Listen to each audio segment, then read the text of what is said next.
so the song is kind of fitting for me to be playing this.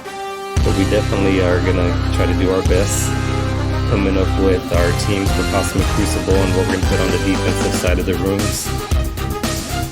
Before I dive into it, Dor, finally get to, I'm gonna cut off the music. Did you get to look and see who your Green Bay Packers are playing against on week 1? Vikings. They got the Vikings. All right. Yeah, it's a pretty interesting matchup. So you're ready going right into the division play, right? Right, that's what I was thinking. Week 1, they just put you to it, which is fine. Yeah, I mean, not all of the teams get that, but for y'all getting that, it's interesting because I think the Vikings are kind of a sleeper team. In my gut feeling, they got a new coach, right? And we'll see what that QB, what Cousins side if he's He took the word out of my mouth. I get the Vikings. What did I hear something this week? Says Aaron Rodgers is going to stand on the field and look across at the Vikings sideline and be like, "I wish I had that player. I wish I had that player. I wish I had that player, and I wish I had that player." Yeah. But at the same time, Kirk Cousins is their quarterback. Mm-hmm. It's like my Raiders fan friend at work that likes to give me shit about Devontae Adams going to the Raiders, and I just look at him and I go, "Who's throwing him the ball this year?" So Derek Carr, I don't think is gonna. So it's I get a little bitter about the lack of talent on my team. I think sometimes, or my own perceived lack of talent, is where it's all focused around the quarterback position, and everybody else is kind of.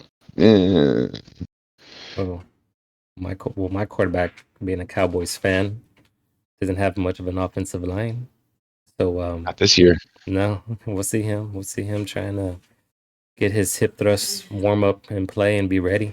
Much as he's gonna probably have to use his legs more than what he would like to have to do. But anyways, but that's on coming up later on tonight. So I'm definitely gonna be ready to watch some football. So we're gonna be talking about Cosmic Crucible today, and we're making our little first video off of it.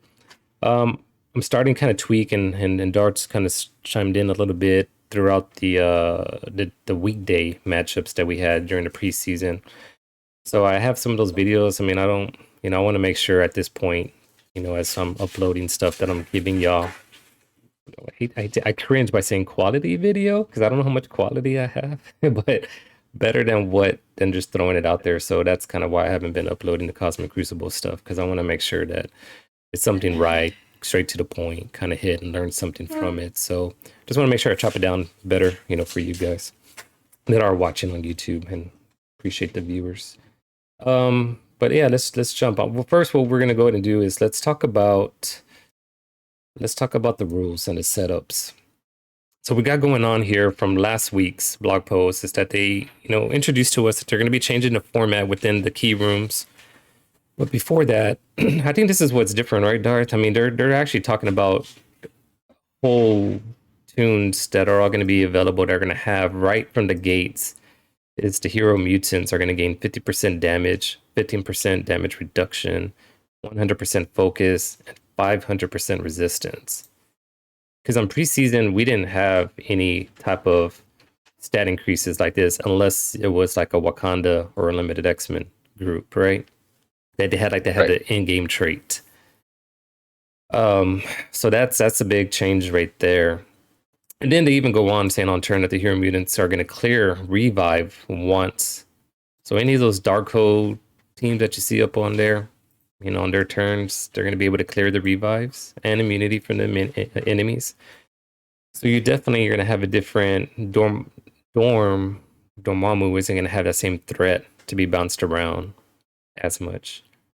And then the defending characters, if you put them on defense, they're going to get stat increases for their health and their damage as well. And I wonder if that's stacked, I mean, yes, it is, right? Yeah. I would say it is stacked. Okay. So I guess we just can kind of keep going through the changes first, and then we'll start talking about the teams and matchups and theory. Talk a little bit more about the top one there. Yeah, go ahead. I think that's a huge deal. I think that's a big deal. That literally means that you will not be seeing Dormammu's on defense this time around, which is nice. Yeah. I think that it's gonna lead for a lot of weird theory crafting in some of these rooms, because you're gonna get the room bonuses, plus you're gonna get this global rule bonus, meaning all of your hero mutants, your entire hero mutant roster, is probably going to be viable for the next season of Cosmic Crucible. Yeah. All the way down to your dad bros.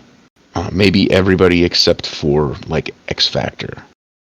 There's so many good teams. Like, so think about Dad Bros. We've always said the Dad Bros aren't as good because they're not getting that damage boost that they're getting in War. Well, now they're getting that damage boost and they're getting damage reduction. So I think that some of these lesser used hero mutant teams will have a much bigger place in the Cosmic Crucible this year or this season, even if you just place them on defense. So 26, you got 26 characters to play with is to the point right there. The Dart's making. Mm-hmm. I mean, that's, yeah. I will bring this up now and we'll talk about it again later. And of those 26, there are 3 legendary characters. There you go. All right. But yeah, this is the team in a nutshell. That's all going to get the stat increases that we're speaking of. So keep that in mind. Sort your roster out accordingly. And but yeah, jump into the rooms now. You know, everything stays the same within stage 1 and stage 2. So those 2 rooms, nothing except for the global rule. Now when you go into 3, they labeled it Spider Mania. So on spawn, the Spider-Verse characters are going to gain Safeguard for 2 turns, plus 2 deflects. So now you're not going to be able to remove those buffs. You're not going to be able to get your, in my opinion, this is like kind of a counter, right, for your Bionic Avengers type of thing. To an extent. I mean, one of the tricky things about, you still want to find a matchup against the spiders that have the unavoidable attacks. But as far as being able to strip them and neuter them, that's going to be something of a challenge on that room. Jumping on to stage 4, the latent power. On end of turn, the global heroes gain offensive up. So there they go, man. So you still got some hero traits going on here, but this is for your global heroes. Stage 5, the biological temperament. On turn, the bio characters are going to apply offensive down to a random enemy without them having an offensive down. This one's interesting. This is kind of the one I find more interesting than stage 3 for the spiders. I think about them that way because most of them are bio characters, but you know, there's more to the grouping than just spiders when you talk about bio, and that could be someone like, you know, the big one that's always out there for damage is what's his name with the Black Bolt. You know, I wonder how that's going to play into it as far as putting offensive down. Well, I guess my bad. I'm thinking of like defensive down. Scratch that theory, but we'll talk about that a little bit more. Stage 6, Tales of Legends. Though, here's that legendary part. And it's the legendary characters are going to gain plus 50% damage. I think to the point, you know, skipping a little bit and racing of excitement here. So you got your hero mutants that are getting 50% damage. They get another 10% damage if they're on the defending side of things. And then placing them into stage 6, here's another 50% damage in this particular room for your hero mutant legendary characters. Is that kind of what you're thinking of in your head, Darth? On how you're going to play that room? It's got me afraid that legendary room is going to be a soup of mutant characters. So you're going to have Phoenix, Jubilee, Rogue, Gambit, and Cyclops or somebody else maybe. You know, another mutant, some kind of tank or whatever. But their damage and their resistance is going to be so high that it's going to be hard to do anything against that trio before they come out and annihilate you. Yeah. I mean, because Rogue's fast. You know, it's gonna make me fall back for the first few weeks to keep those teams for offense. So I'm not sure what I'm going to put in that last room, but what I am is I'm fearful of what other people are going to put in that last room. Because sometimes it feels like you run into somebody who doesn't care enough about Cosmic Crucible and they literally just load their rooms and then walk away. Yeah, I mean, going back into as I'm looking at the roster right here, right off the bat, what I would do if I want to be that guy is you put into 3 legendaries with your Phoenix, Rogue, and Jubilee, and then you pair it up with Beast and Gambit. You know, as far as just, you know, with his health and the clearing of, you know, the debuffs, Beast is just kind of that annoyance type of Squirrel Girl effect. and with Gambit every single turn pinging away. Could do something like that, and I'm sure there's other people that may want to put like magic in there for the revive purposes for Phoenix.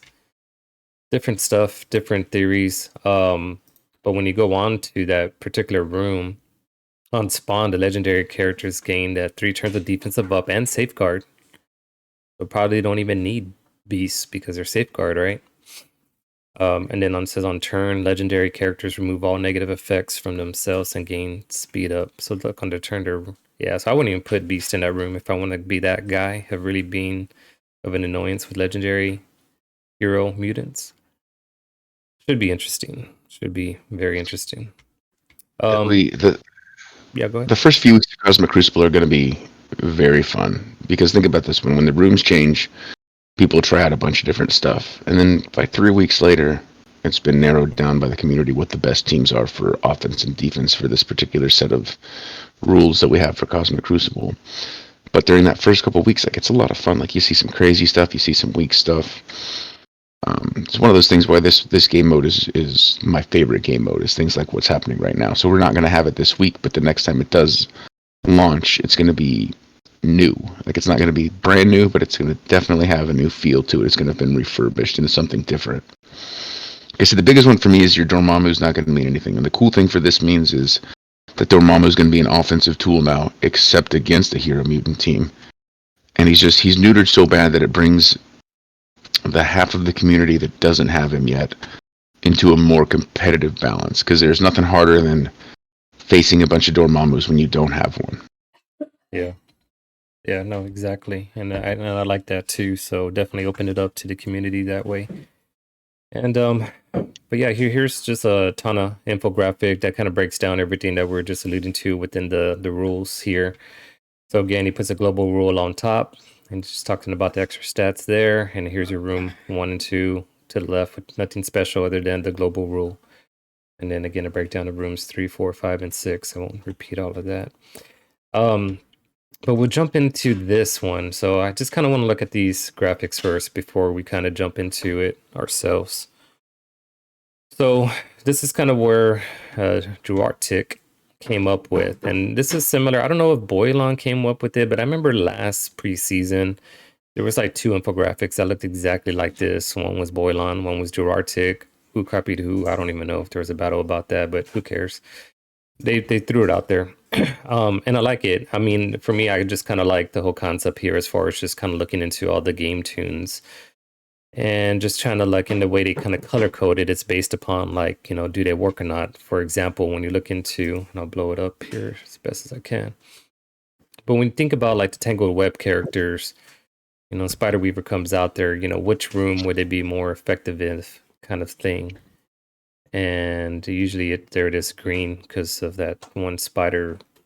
I forgot what the name was, Spider Mania or something like that. And then of course on room 5 for the bio thing. And that's kind of how the concept. Now, when you look at Heroes as Guardian, Eternal, it almost looks as if, like, I didn't even realize, because I didn't look at this infographic in depth until right now, you know, breaking it down. But I didn't realize Eternal seems as if they got neutered. I don't know. Did you notice if they have any effects or?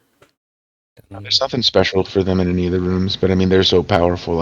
I think they're going to definitely be in your offensive toolbox. Yeah, I wonder where. So, I mean, and that's how you can kind of break this all down right here. If we just jump right into like the recommendations, that's what's here at the bottom of this list. When they talk about rooms 1 and 2, here's the recommendations as far as Unlimited, Uncanny, Astonishing, X Factor, Hero Mutants, basically, right? And then over here in room 3 is where that, you know, let me just have this up on the side. Spider Mania, just to make sure I'm naming the rooms right. So Spider Mania, yep, there they are. Talk about Sinister Six, because they do have that Spider-Verse trait. Yeah, that tag. So that's kind of a possibility there, of course, with symbiotes. And then when we jump over to room 4, when we're talking about the global heroes, here's where Gamma is starting to pop up. Bionic Avengers. And then of course there's Unlimited. Now Wakanda comes up in this room. Darkhold, Young Avengers, Uncanny, Secret Avengers, and Astonishing. So some of your more traditional type setup seems to not be affected as much, but they can be thrown into room 4 as the global heroes. 5. We jump into 5. We talk about that bio. This is the biological temperament in which they're going to play offensive down. So this one right here is your Tangled Web. Gamma again is coming into the mix. A-Force, Young Avengers, Web Warriors, Infinity Watch, Symbiotes. And then the last one we talked about, the legendary one. So they still have Gamma because there's gonna be what's his name, Red Hulk, part of that once he's unleashed. The Bionic, you got Iron. That's Iron Man with them. Yeah. Unlimited, of course we know who's Rogue. Darkhold, with Morgan Le Fay. The Uncanny team with I already forgot her name, the sparkly one. Jubilee. Well, no. That'll be Phoenix. Yeah, Uncanny is Phoenix. Yeah, it's Phoenix. Axeman. Yeah, Astonishing. Astonishing is over there with Jubilee. Yeah, and Weapon X with Omega Red. So this is like basically like your teams of legendaries, right? Yes. For you, are you gonna stay within the course of keeping teams together for synergy? Or do you feel like you're gonna are you gonna dive deep into wanting to break up your teams? Kind of like what you said, if someone wants to be annoying, wants to throw in all legendaries, doesn't matter about their team concept, but the fact that they're all legendary, kind of make a soup out of it. I think in my room 6 will be something different than a real team. I think it will see, and it's hard to say because my overall overhanging theory is clear all 6 rooms no matter what. Yeah. So that I get all those credits, and I'm still abiding by that, and it's done fairly well for me as far as my progression in the Crucible. So my theory is I'm going to use some full teams. It'll probably be more of a full team on the first one, but definitely like when I'm done setting my defenses, I'm going to look at room 6. I'm going to see what legendaries I have left, and I'm going to take a real look at, do I want to put my Axemen or something silly in there, or do I want to make one of those soup teams that looks like it's going to be ridiculous? But for me, I can tell you now I'm going to keep my unlimited on offense, and I'm probably going to keep them together, and I'm probably going to use them to smash a team, and it might even be whatever their team is in room 6. So it could wind up being that no matter what, your unlimited is still going to be your room 6 dominator, no matter what they have on the other side. So that's where I think I'm going to have my most theory crafting and my most fun. The Spider-Verse room is also going to be a lot of fun because we do have a lot of Spider-Verse characters, and that was my first thought. Is this that's going to be a mishmash team too, because Spider Weaver will be out in the next week, so I will probably, again, it's hard to say whether you use that for offense or defense though, because if you use it for defense, then you've got to deal with somebody else's Spider Weaver on defense, and if you put it on offense, then at least you have something to hopefully counteract whatever they have. It's one of those give and pull situations where, like I said, my main goal is to clear all of their teams. Yeah. No, it exactly is. And I think that overall, as we're doing this video, that's what I would double stamp and confirm the same that I'm going to go with is I'm going to set up my offensive teams first, and whatever's left over, I'll fill in the blanks, But, I was bringing up this preseason one here, and just as we got deeper into difficult challenges and climbing up this ladder here, as far as leagues, I noticed that I was like too offensive heavy, and I had to, in order to just to stay somewhat challengeable, because I didn't have as strong defenses there, and everybody was just kind of one-shotting everything. And then some guys, really broke down theory crafting pretty well that I learned, I copied. I just, it is just the same thing like when I do my basketball training for my daughters, I copy other people's training. So you just learn and what works for them, and if you figured it out, you can wing it that way. So I definitely like the concept of where I kind of changed things at that kept me competitive. And it keeps me fresh and just thinking as we're moving forward to season 1, kind of what you got to do. And as blindly without, I wish we can start setting it up here, but it doesn't have the update yet. But what I'm going to do is I'm definitely going to focus on, and this is what I did. I focused on at least having 2 defenses that were very strong, at least for my level of play. And that's where this Unlimited X-Men team and why I left them on defense. I knew they were of annoyance. I knew that they were so difficult that at the bare minimum, I mean, of course, I mean, there's someone that could one-shot it, but at least in my style, my play where I was at, it would have to be two-shotted. And I went in with that thinking like, okay, I'm good with that, knowing that in return, that will give me some wiggle room on the other side of like what I can do against their opponents, depending if they kept them on defense or not. And then the same thing comes over here with like Dorm. You know, back in this preseason mode, he was of annoyance. And I realized that you have to, you know, I didn't put Darkhold here, but if I did put him on defense, you didn't want to mash them up all in one room. You want to kind of split them up a little bit. But I put him over here with this kind of annoyance team, and it worked out pretty well. You know, I can't remember, but I think I wanted the results. I think it was on this room right here. My last opponent wasn't able to clear it. So again, that's that wiggle room that it gave me by being mindful about being defensive heavy, but limiting myself to at least 2 teams, not across the board. You know, and there's no way, I don't have that type of team, but I'm not going to go across the board heavy on defense. I'm just going to figure out which rooms kind of work within my roster that I can go defensive heavily on and set it up that way. Then jump into the offensive side of theory crafting and start jumping into everything here as far as like, you know, looking into what I'm going to do with my hero mutants. So we'll see how that unfolds. So this is just kind of a preview because we don't have access on the gameplay to really set it all up. We're not going to do that because for the visual side of things, I would like to present that. So we'll go ahead and start kind of wrapping this. I mean, is there anything else you want to add to the conversation, Darth? I don't think so. I think that we've pretty much covered it all. It's nice to get a jump start on it and to start thinking about it before it actually drops. God, I guess the biggest thing is to remind people to actually go in and change your defenses, or you'll be sad for the first trial. Exactly, and that's the whole purpose. Like you said, this is all just preparation. That's basically kind of the tone and topics of what we lay out there on the YouTube verse. So yeah, that's all we want to do is just, you know, be mindful about what we're doing. So we are starting to plan ahead accordingly with the news that's out there, sharing it with you guys. So definitely start just kind of thinking personally within your roster if you feel the need of building up or not, and figuring out, you know, the proper placement and what puzzle pieces you got to put them in the rooms. So again, as the gameplay comes out here this coming week with the next update coming through, we'll start go ahead and kind of see what Darth created, what I created. So at that time we can kind of see, and this was, I think the timing of it would allow us to kind of see our rooms before we actually go into battle. So that'll be kind of fun to kind of theory craft. So that way, you know, because obviously the big boys out there like Dorky Dad, I'm sure he'll come up with something so amazing that I'll change my room up accordingly. So, but we'll see. All right. Well, y'all, hope y'all enjoyed this video. Stay tuned for some more content on Cosmic Crucibles. And as I'll continue to record some of those battles there, I'll start loading that up. And so, yeah, stay tuned for that. So y'all take it easy. Enjoy the rest of your week. Bye-bye.